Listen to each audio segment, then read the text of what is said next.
There's been plenty of kerfuffle about the internal review into the Liberal Party's election campaign last year. It was going to be released and then it was contested by former leader Peter Dutton, and then it was not going to be released, and now everyone's got it. I mean, I don't know what the big secret was. This was mainly an exercise in the bleeding obvious. I mean, did we really have to wait all this time to read that the 2025 Liberal campaign was widely considered to be the worst campaign the party has ever fought? Well, no, you know what, Sherlock? When it came to airing dirty laundry, the main point was that the review found Dutton and his office ran the campaign, cutting out the federal secretariat.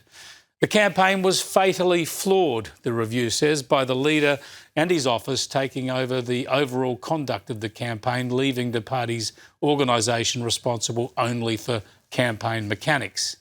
And it goes on, while Peter Dutton was never opposed or criticised openly by his parliamentary colleagues, there was widespread acknowledgement that he lacked appeal, especially to women, but his image was never successfully remade or addressed.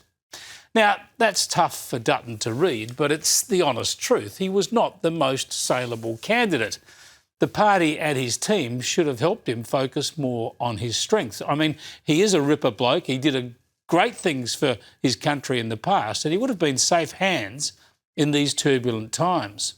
This tension between the leader's office and party headquarters occurs to some degree in every campaign, and certainly most of us who are following this closely last year knew it was particularly bad this time round. The review's made a bunch of recommendations to make sure the parliamentary leader and the federal director and their teams work better together in future. Now, the review went through a bunch of factors, as you'd expect, looking at the impact of the Trump factor, with Dutton linked to the US president, the mechanics of the campaign and the demographics, trouble wooing women and young voters.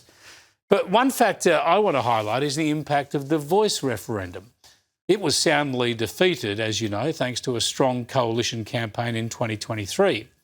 This is the referendum that Australia did not need to have.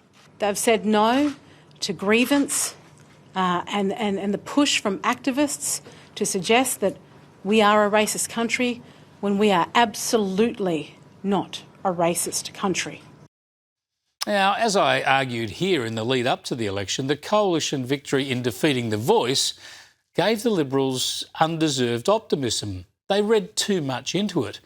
The election review found that the results of the voice referendum were applied by the party's pollster, Freshwater, to their weighting of their opinion poll results.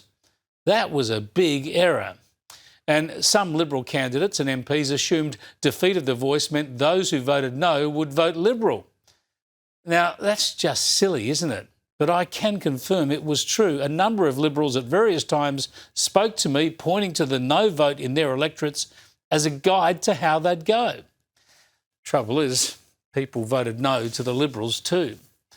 One of the biggest lessons in this review is that the Liberal campaigns need to be a lot more professional.